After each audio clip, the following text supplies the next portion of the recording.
Hey, what's up, guys? I watched Stranger Things and it was good. Netflix has been putting out really great shows recently, and this is one of the good ones. But now people are going overboard and saying that this show is better than any other show available on the Netflix. To which I will respectfully disagree because it is understandable that how much nostalgia can affect a person's rating. Anyway, moving on to the reviews, starting with the pros. Millie Bobby Brown as 11 was fantastic and was probably the best in the entire show. She was probably the reason that I kept on watching the show even during the bad parts. Gaten Matarazzo as Justin, he was another child actor who was really good in the show, and him being good honestly came off as a pleasant surprise. The show is perfect to binge watch. The show uses a technique which I am not really fond of, that is leaving the episodes with cliffhangers, but it works since you get all the episodes all at once and you don't have to wait for a week for the next episode. I really liked the music in the show, granted that it didn't blow me away, but it was still good.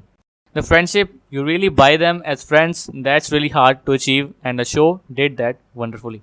Now, with the negatives, Finn Wolfhard, he should have been the best part of the show, but he really wasn't that good, and his performance looked bad, especially when compared with Millie, as they had too much screen time together. And his performance was probably the worst in the show.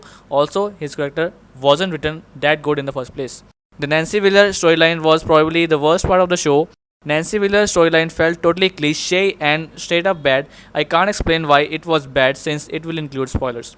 The creature was a letdown since it was hyped up to be so awesome, but we were never able to see him being truly terrifying. Will, we didn't care about Will. All we saw was that he was nice kid and that's it. But it is not much of an issue since the story was about the effect on other characters' life on him being missing. The main villain. Okay, the creature's behavior made sense, but the main villain's motivation didn't made much sense. Yes, he was an asshole, but why he was like that was not explained.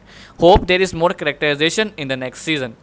Characters. The characters are the weakest and the strongest point of the show, and the show had really good characters like 11, but it leaves out so much to be developed for a lot of characters, and it just feel like kind of bad.